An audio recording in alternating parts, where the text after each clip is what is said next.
Thomas Edison, Richard Branson, John F. Kennedy, Mozart, Michael Jordan, Will Smith. That sounds like a list of highly successful titans in a variety of vocations. Why is it that we rarely hear that they have or had ADHD?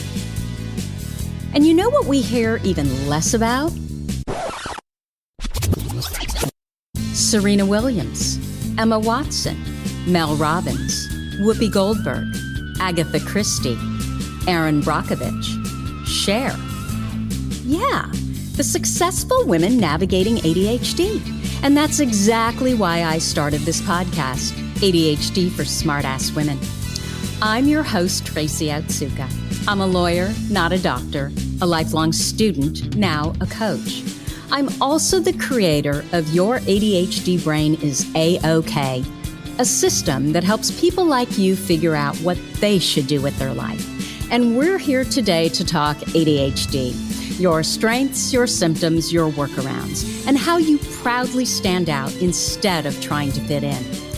I credit my ADHD for some of my greatest gifts. And you know what? I spy a happier life for you too. So without further ado, a shiny new episode is starting now. Hello, I am Tracy Otsuka. Welcome to episode number 133 of ADHD for Smartass Women. So I spotted this post in our Facebook group a couple of weeks ago. Our Facebook group is also called ADHD for Smartass Women, by the way. I think we're almost 40,000 strong. And the poster asked this question: are any of you in a male-dominated field? I'm a beekeeper, and it's mostly male-dominated. I also share my beekeeping adventures on my YouTube channel. The other day, I posted a video, and of course, I forgot to add some things. Thanks, ADHD, which is my mistake. But holy cannoli, I got ate up by men mansplaining me and calling me dumb, ignorant, a liar, and a bad beekeeper. So after I read this, I knew I had to have this poster on our podcast for a number of reasons. I think that a lot of us ADHD women are in male-dominated careers. No surprise. We like to challenge the status quo. We want to be original. We're attracted to the out of the ordinary. I have this personal theory about female bodybuilders and that most of them are ADHD. I think I dabbled in that a little bit during college. I think that we also struggle with the sexist roles often assigned to women, not just because we like to challenge the status quo, but also because, like ADHD men, we struggle with executive functions. Things like planning and prioritizing and scheduling and organizing. Yet we're often required to be experts on these, not just for ourselves, but also for the rest of the family. I also found a career in beekeeping so interesting, out of the ordinary, and very ADHD. I've never met an actual real-life beekeeper before. So for all of these reasons, I am just delighted to introduce you to Adrienne Smith. Adrienne is a beekeeper who was accepted into the Oregon State Master Beekeeper program. She will take her final journeyperson exam at the end of this month, and she's been studying honeybee beekeeping since 2014. She lives in Central Oregon with her husband on a small farm with her bees, chickens, donkeys, a cat, and some koi fish. Welcome, Adrienne. Did I get all that right? I think we just missed ducks. Did we say geese too? No, I didn't think a plethora of random animals. And because I live in the country on an acre, well, we're on 6.5 acres, and I have an 1.5 acre pond, I now know the difference between a duck and a goose. And when I moved here, I did not know the difference. So it was like green acres. So I want to talk about how you decided on beekeeping as a vocation. But what I would love to start with is, could we talk about your ADHD diagnoses first? Sure. So what were the circumstances around your diagnosis, as far as, were you diagnosed as a child or as an adult or what? I actually was just diagnosed in December of last year, so 2020. And the reason why I even decided to see what was going on is because I started a YouTube channel and I was learning about how to edit videos and take videos and all that stuff. And I was having a considerably difficult time managing my time. And I found myself staying up until 3 o'clock in the morning. And, it started to become like a real drag. And I'm like, why can I not take the advice that people are giving me and use it how they're using it? It's just not working for me. So I got, with my therapist and everything, and we decided that it was likely ADHD. So it's not something I actually pursued as a kid. And I actually don't have a lot of memories from when I was a kid, which I heard is common. Yeah. Yeah. But do you recall always thinking when you were a child, like, why am I different? Like that you felt that you were different and you did things differently? As an only child, I think I was, my mom did a good job at not making me feel weird. So it wasn't ever really a question I asked myself. I do remember things like having sensory issues, which I only just learned after my diagnosis that could be an ADHD thing as well. And like I have major sensory issues still. And my earliest memory is, the seam in my sock driving me nuts in my shoe, and my mom being like so stressed out, because I'm like, ah! And it still freaks me out having that issue. Like it's been happening like every day for like a week lately, and I'm kind of like on the edge. So does it come and go? Oh, go ahead. Does it come and go, Adrienne? Or does it depend stuff? on does it depend on the socks? Like if you're wearing cashmere socks, you're fine. Oh, I try to buy thin socks, but I guess I haven't looked very hard for seamless socks. So it happens often, but I think mostly when I'm just like not myself all the way. That's so interesting. I did a podcast probably about 2 months ago now with Terry Matlin that's all about women and sensory issues and ADHD. And so it's absolutely true that we tend to struggle more with those than men, and men with ADHD. And then, of course, just the general population without ADHD. So once you knew it was ADHD and you had the benefit of hindsight, were there some symptoms that you always wondered about, but now you recognize them as clearly ADHD? Auditory processing disorder. I had no clue it was related to ADHD. I mean, I know it can be by itself, and then also it could be a symptom of ADHD. But once I learned that it was, my whole life made sense, because that's actually been my biggest struggle. Basically, my whole life is not being able to hear what or understand what people are saying. I can hear them. It kind of sounds like Charlie Brown, wah, wah, wah, wah. But I can't understand the words that they're saying. And it frustrates me. It frustrates, everyone I'm around. I have to turn off the television. I have to turn off the music in the car, roll up the windows, make sure there's no extraneous sound. And it also really helps if I can see people's lips so that I can put everything together to see what they're saying. That is fascinating. So were you diagnosed with auditory processing disorder as a child, or did all of this just kind of come together at the same time with ADHD? So we weren't sure growing up what it was. I did have tubes in my ears as a kid because I did have like some sort of hearing issue, and that helped, whatever that helped. And but it continued to happen. I didn't really think anything of it because my mom is the same way, but she actually is deaf in one ear. So it's a little bit different, but kind of same. But as soon as we got back from being stationed overseas with my husband, when we got back to Oregon, I went to go see if I could get a diagnosis on the auditory processing disorder. And what I ran into was that they basically said, we don't usually do this in adults, and it's going to cost $1,500. And I'm like, well, I know I have it, so I'm not going to pursue that. Okay. But then when you read that a lot of people with ADHD also struggle with auditory processing disorder, it was another connection that you made, like with the sensory challenges. And I know it's not called ADD anymore, which I only just recently learned, but I called that hearing issue ADD of the ears, because it was like I was hearing everything at once and it was just too much. And so I couldn't understand any one single thing. And I wonder too if the sensory stuff also played a role in that, right? If you're so highly sensitive anyway, I can imagine how that all sort of connects into one struggle, one big struggle. Yes, it mostly happens in restaurants. I love going out to eat, but at the music, the other people, sitting in strange chairs, like it's like everything. And then food smells and my husband talking to me, and I was like, I can't hear anything. And then I start getting anxious and then grumpy.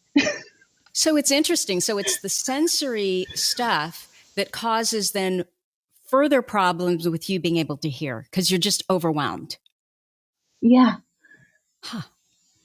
I love these kinds of discussions because there's always something new that comes up, and I know that I have a podcast index because it just, we had 130 some odd podcasts and I couldn't even remember what had I discussed before. And one of the categories that I built for myself is called, oh, that's ADHD, because there are so many things that we have no idea are connected to ADHD. But when we learn that they are, I think that, because I'm always questioning, okay, do I really have ADHD? And then I have to ground myself and I have to think about my childhood and I have to, and I realize that, oh yeah, you do. And so the more things that I learn are connected to ADHD, that just confirms it even more. But then I still always ask. So I want to know, what drew you to beekeeping?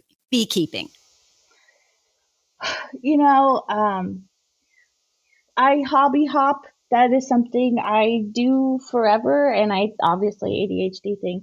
And I call it hobby hopping. I didn't know it was ADHD related until recently.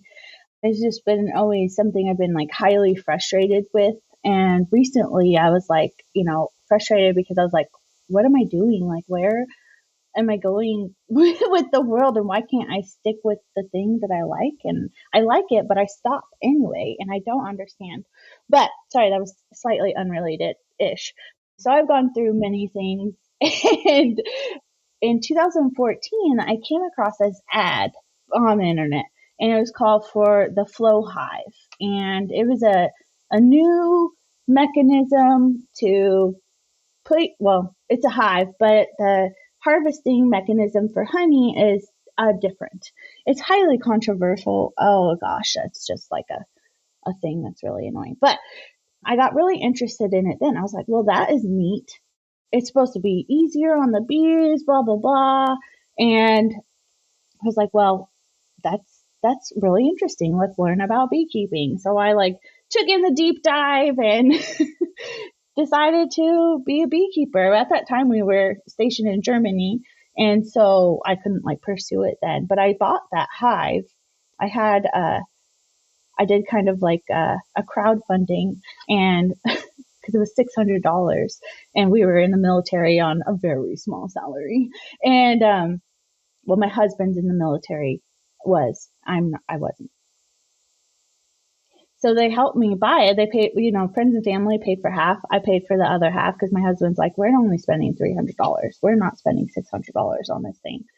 And I was like, okay, let me see what I could do. And that worked out. And then, so it got shipped to me in 2015, but I still wasn't able to actually start beekeeping it because we were renting here in Oregon at that time.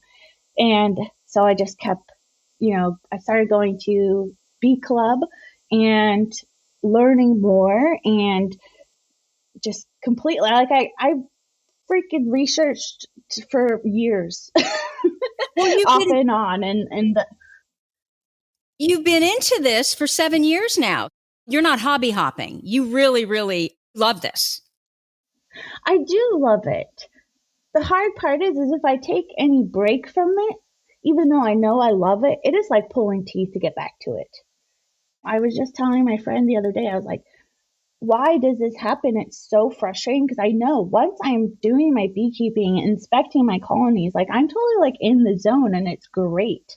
But I don't understand why I have all of a sudden this anxiety to do it and feel like I don't want to do that. I don't want to do it.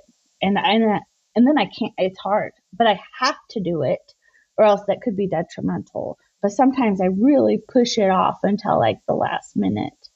And that's not very good, but well, it's that struggle we have with starting, right? And then we start and we're so proud of ourselves and the dopamine is flowing. That motivates us further and it's a big cycle. Then we want to do more of it. But I think we forget. And we probably also know if it's something we're really passionate about that it then becomes, it's almost overwhelming how interested we are and how passionate we are. And then it becomes, that's all you're doing is beekeeping. So, Adrienne, I'm wondering, is beekeeping as ADHD friendly as it sounds? Because what I know about beekeeping is you're outside in nature.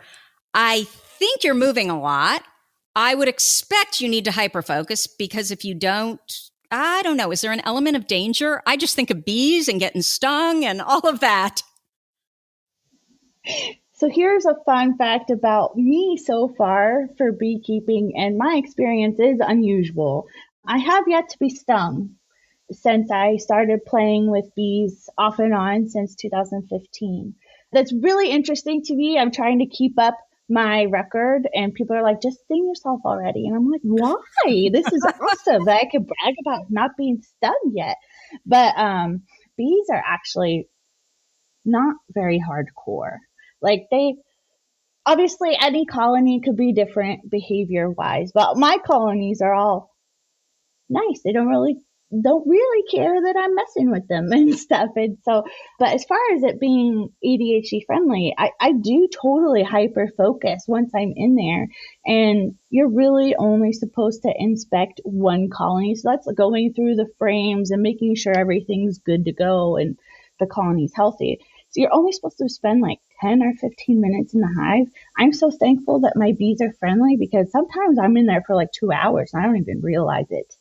And my bees are you just kind of hear the hum of the bees, and it's very zen for me. I go slow, so it's not moving. You're moving a lot, but you have to be methodical and purposeful.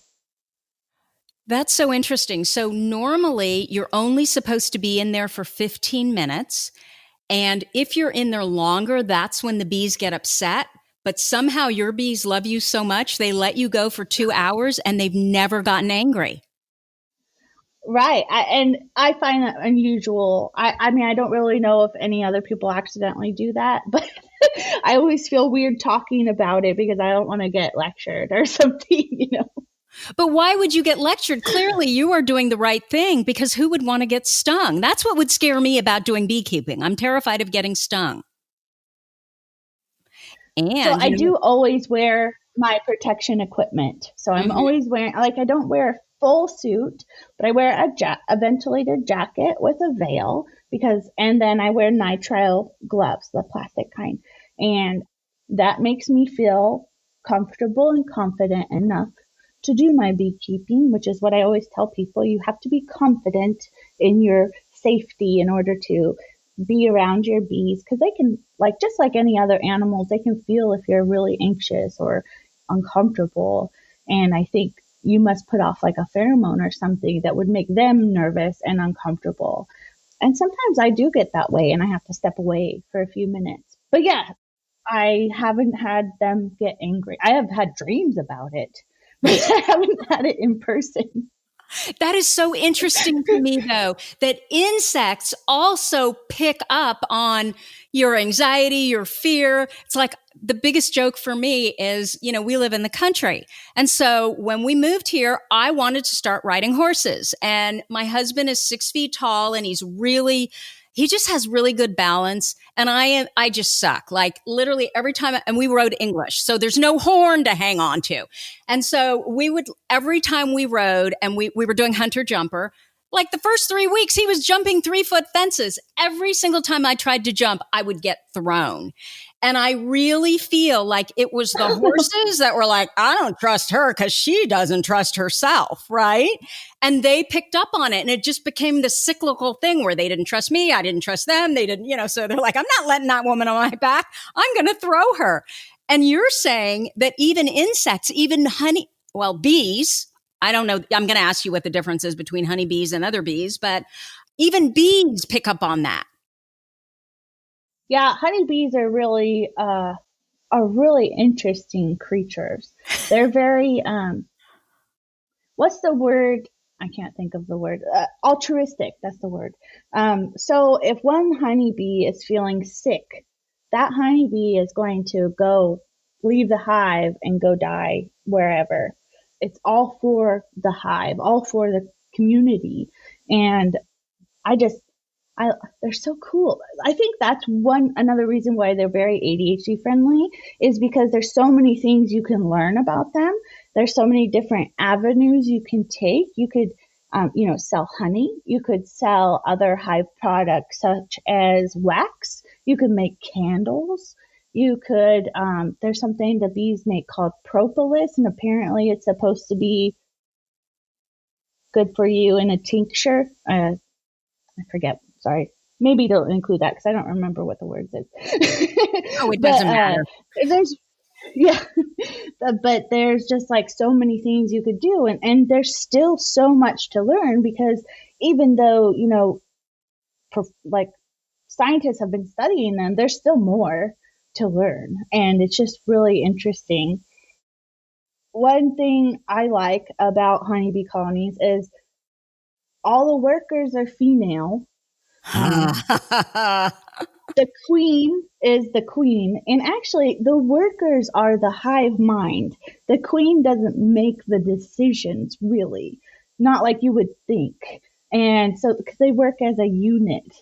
And then the drones are the boys, and they make up a very small population of the hive. And they actually kick them out in the fall and say, peace, go starve. Oh my God, that is absolutely fascinating. So that's a perfect segue. I want to know, what are your experiences as a woman entering into this beekeeper community? Because I understand there's a total imbalance, right? There's hardly any women that do this. You find more as you get, going and spread your wings in the internet, but yes, it's absolutely a male dominated thing. I don't know why. I haven't really looked into it, but usually, right now there's this imbalance of also young people versus older people. And it's usually old dudes. Sometimes they're really great. Sometimes they're kind of jerks who are very, stuck in their ways. And so I don't know if they thought that girls couldn't do it as well or whatever, but it's still something that's kind of like teetery. So is it not really accepting, do you think, to young women who are interested in it? Or am I misstating it? I mean, I guess if there's not a lot of women that are doing it, right, it's probably less common. And so maybe that's what causes, I don't know, them to think that, oh, this isn't what women do, or girls, young women. Yeah, I'm not really sure. I do know it will depend on your local community of beekeepers, because almost every region has a bee club, and in the U.S. anyway. I don't know outside, but mine here in Oregon, in Central Oregon, they're very open, and so I've always felt accepted. I'm actually the vice president of our club this year and last year. But they've always been very open, so I've not actually felt uncomfortable in person, but I feel uncomfortable sharing my stuff online. So when you're in person, you feel like, oh, everybody's really accepting. But then when it's online, and of course, people are nastier online anyway, right? Because there's not a human right in front of them. But do you feel that often what you say doesn't hold as much weight because they're looking and saying, oh, it's a woman who's saying it instead of a male beekeeper?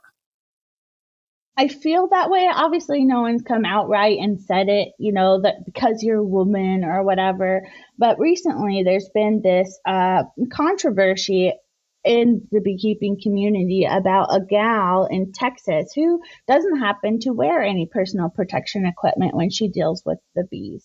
And whatever the backstory is on that, actually another woman really came after her. And then therefore, once there's a negative, other people feel comfortable to also be negative on top of that. So the thing with that is there are a bajillion male beekeepers who never wear protection equipment, and they don't get ate up about it. Mm-hmm. They don't, like, people don't go after them and say that you're giving a bad example or that bees are dangerous. You should always wear the bee equipment. But I think it's just accepted that men often put themselves more in danger than women do. I don't know, but it just is like, that's the first thing that always comes to mind. Like, you watch on YouTube, there's a ton of people who don't wear protection equipment. And how is that anybody else's responsibility besides the person who's doing the beekeeping? Yeah. Yeah. So I'm curious, is part of the reason that you really enjoy beekeeping, does it have to do with the fact that there are so few women doing it? Does that add to your interest? I think so. For me, I've always been interested in what boys do. Like, I skateboarded as a kid. I played, I played softball because I couldn't be on the baseball team, but, I played all those. I hung out with the boys all the time. And so I just think I'm inherently a little bit more interested in stuff that I'm not supposed to do. Which is so ADHD. I absolutely love it. And I mean, that's all socialized in us, I think, anyway. So why wouldn't you want to do those things, right? I mean, they usually require more like physical activity too, right? The boy things, which I think we need, our brains need. We need to be active. So I want you to tell us, what would surprise us about bees that we don't know? Because I think there's a lot of misinformation, right? Right. There is actually, they're not all mean. And you actually said you were going to ask the difference between honeybees and regular bees. Yeah. Or honeybees and bees. Uh-huh. So there are over 4,000 bee species in the U.S. And that is like my favorite little tidbit of information because they come in all sorts of different shapes and sizes. And like, honeybees are cool because they live in a colony. So there's thousands of them in a colony. But the only other bees that are native to the U.S., honeybees are not native. Let me make sure I get that right. They're not native. But our native bees, like bumblebees, they are the only other bee species that live in a colony. And I just think that's so cool. And there's a big difference between wasps and bees. Okay, they're mean. Wasps are mean. And not all wasps, because there's also 4,000 different species of wasps in the U.S. Wow. So the ones that can be mean are the ones that live in colonies. But most, which is like, I don't know, 4 or 5 species or something.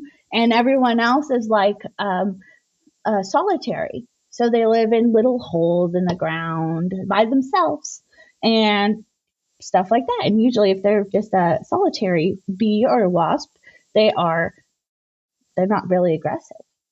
So honeybees in general, I'd say they're non-aggressive.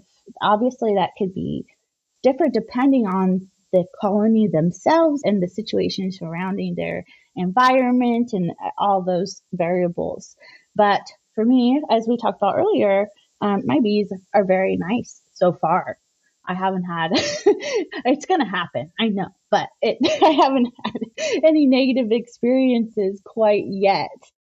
Can I ask you, is there or are there species of honeybees that are much nicer than other species of honeybees? So honeybees are all the same species. Oh, and then, geez. See how much I know? That's okay. So the honeybees versus other bees is that honeybees are the only bees that really make honey. And they make it in excess to share with us because they're very good foragers. And bumblebees also make a little bit of honey, but nothing to share. That's just for their tiny colony. They have like 50 to 100 colony members. But yeah, so all honeybees are honeybees. They're all Apis mellifera, but there's also Apis cerana. Well, I guess I don't know if that's a different species or anyway, the Apis cerana is the Asian honeybee. And do we have those here or those are not? Okay. They're not supposed to be here. So talk to me about, people, you're constantly hearing, and I mean, I was part of this, so I planted certain plants in our garden that honeybees like because we've been hearing that we need to save the honeybees, that they're endangered. But you're telling me, no, they're not. Well, I think it's funny because you specifically said honeybees, but everything you see now just says save the bees, period. I don't see save honeybees, but I think everyone, when they hear bee, they think of a honeybee instead of all the 4,000 different species of bee that we have here in America, in North America. Those are our native bees are actually the ones that are in extreme danger. We're losing bumblebees all the time. We're losing leaf cutters. Those are my favorite, leaf cutter bees. And there's miner bees and mason bees, and they're all, though everyone else is solitary. They live by themselves. So what does a leafcutter bee look like? Do we have those? I mean, have I seen them before?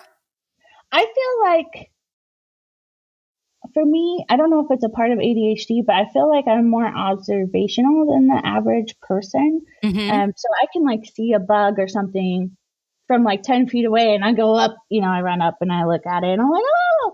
So I think most people, I'm not 100%, but I think most people kind of assume that would be a honeybee too. So they do look different if you know what you're looking at. I find them, the leafcutter bees, so they have mandibles because they cut pieces of leaves, little round pieces, and they stick them in their hole and they create cocoons for their little baby bees. And every year gardeners get really worried about their plants because they cut circles out of leaves, but they're not going to take enough to like hurt the plant, and plus they need it way more. And so that's why they're called leaf cutters. Yeah. So if I have leaves and they have holes in them and I get all upset, that's a leaf cutter that did that? Yeah, they're usually like almost, they're not always perfect circles, but they're always like almost circular or a little bit oblong, but it's like not jagged or anything. So just leave it. Don't spray the darn thing with soap or whatever I use. No, please don't. That's hurting those bees. Yeah, it could.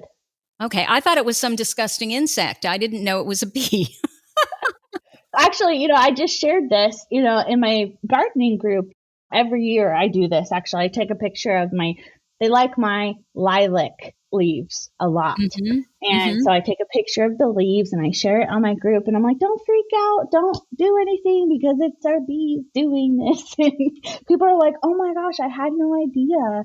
And so like, once you're kind of aware what are bees and stuff, I think that I got into honeybees. I also got into native bees because there is a difference and there's more to learn about them, and it's all very exciting. I think learning stuff all the time is like my biggest hyperfocus. Well, we are lifelong learners. You give us an interest and we're not just going to learn one book's worth. No, we're going to learn years worth. So that makes sense to me. Okay, I have one more question about bees. So bumblebees are the big black ones, right? Well, they come in a lot of different flavors, but they're small ones too. And are they always black? No. Some of them have orange on them, white stripes. There's like the yellow-faced bumblebee. There's a like orange-banded bumblebee. And each region has their, of the U.S. has their own species that are more prevalent. But there's carpenter bees that are all black, usually. Sometimes they have a yellow on their thorax. Are they huge? Which is okay. So well, there's also huge bumblebees, which is why I'm like, there's huge bumblebees that are black, right? Well, partway. They're not all black. No, but I think if you're talking about all black, I think that's carpenter bees, but I don't have them here specifically, so I'm not. So this is my question. I heard that bumblebees don't sting, and they can sting? Oh, absolutely. Oh, they do sting. Oh, my best friend sat on one when we were kids, and but they're just not very aggressive. But Actually, look up some videos on YouTube. They can sting, absolutely. But the best information is that all female bees can sting. Male bees cannot because they do not have a stinger. Oh my gosh, I just love that. Okay, so they're the aggressive ones in the bee community, the females. Well, they have a lot to protect. Yeah. Yeah. Oh my gosh. So when my kids were growing up, we have a lot of those big black bees. And I had read somewhere that they don't sting, or someone had told me that. And so their entire childhood, whenever these big black bees would come around them, oh no, they're so friendly. Little did I know they could have gotten stung. So I lied to them so they wouldn't be scared. No, that's okay, because they're not going to sting unless they're like really threatened. And from what I know about carpenter bees, which is what I think you're talking about, they burrow into wood and make holes. I don't know if you have noticed that. That would tell us for sure whether or not they were carpenter bees. But the males of the carpenter bees act aggressive but can't sting. Well, that's kind of typical, isn't it? This is so hilarious. Like, I'm sitting here, I'm totally fascinated by what you're telling us. And I just love this because it just goes to show. I mean, here we have a podcast on ADHD and we're totally like diving into bees. It's just, I love it. And it's interesting. It's fun. So before I let you go, Adrienne, I want to know, what are the ADHD traits that you recognize in yourself that you feel are responsible for, your successes? I think the ability to hyper focus on something is probably the thing that's like, I become very knowledgeable in something relatively quickly. Mm-hmm. And I have to owe it to Hyperfocus, because it's kind of on the unhealthy range sometimes. Because I will do it and I will read and I can't stop, and I'll research the crap out of anything I'm interested in. I resemble that remark. Totally. And so what do you think the key to living successfully with your ADHD brain is? Is there one thing that, you just like, this is how I live with my ADHD, and this is what makes it so much easier when I'm dealing with what I'm supposedly, have a weakness in? Not your strengths, not your honeybees or bees. Sure. I have to give props to my husband here, because he allows me to pursue my interests. He is very supportive in everything I do. And, he also, I talk to him when I'm starting to feel this way, but I talk to him and I say, you know what, I feel kind of like I want to stop doing this, whatever it is at the time. And he's like, well, you can't just keep doing it if you don't want to, if you don't like it, because then it'll be miserable. And I actually had this conversation with him about beekeeping last year, because it really is up and down for me about every interest that I have. And I could drop it and I'd probably be fine, but I really like it. But I don't remember where else I was going. Well, what this brought to my mind, and I talk about this all the time, is that Ned Hallowell is always talking about we really need to be working on the right creative to be happy. And it's basically what you're saying, right? There are times when you get frustrated with it. You may feel overwhelmed with beekeeping, but when you really sit back and think about it, it sounds like it is your right creative. Most of the time, I will most of the time it is. I am a creative person in general. I do all the art things and the photography things, but yeah, it's something I really, really enjoy. And then the other thing that I thought was about your husband, that, for us with our ADHD brains, I believe that the two most important things are the environment that you're in, meaning your career and what you choose to do with your life, but then probably just as important are the people you hang around with, and that main partner in your life that will really support you and love you for you just being you. They're not constantly on you about, you need to change this, you need to do this. No, they just love you exactly the way you are. He is a little frustrated that our dining room table is like a foot deep with a bunch of random stuff, but I think anybody is frustrated with that. I am, but it's still there. But yes, I'm very thankful for my husband because he's always allowed me to pursue the interests that I have, which is very fortunate because I married him at 22 and he was 29. And so Wow. he understands that I still had, growing up and experimenting to do. Totally. You did well on that, Adrienne. So my last question is, do you have an ADHD workaround for us? Something that really helps you to, I don't know, stay on task, feel good, anything? I'm not sure if that's a thing for me.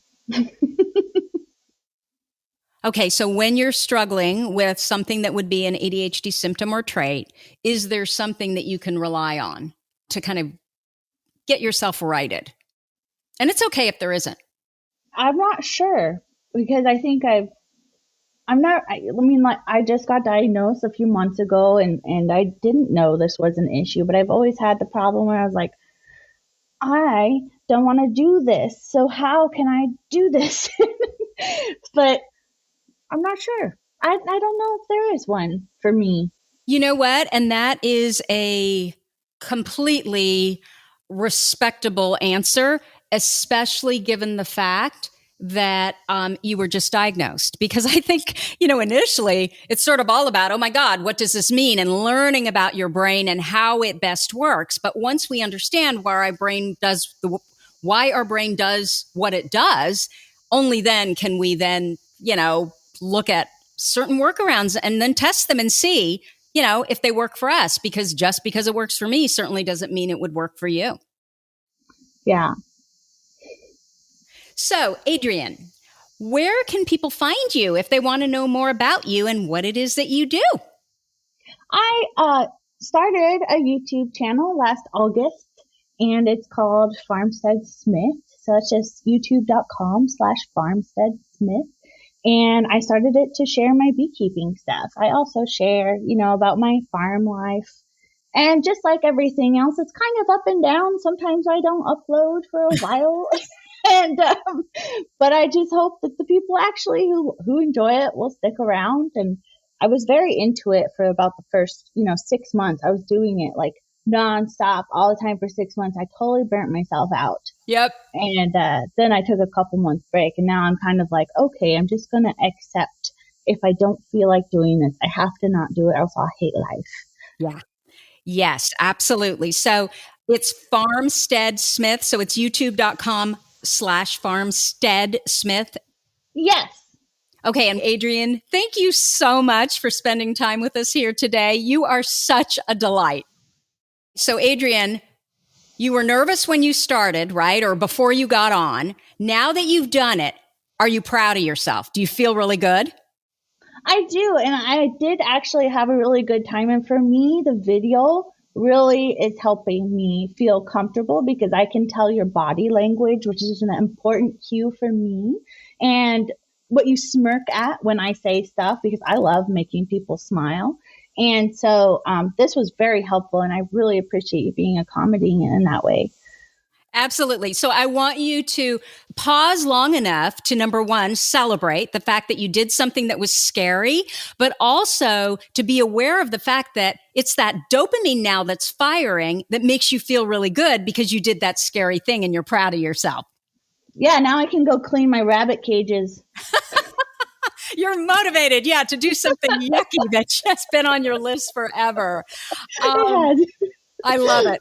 Okay, so Adrienne, thank you so much for spending time with us here today. Thanks, Tracy. Absolutely. So that's what I have for you this week. If you like this episode with Adrienne, please let us know by leaving a review.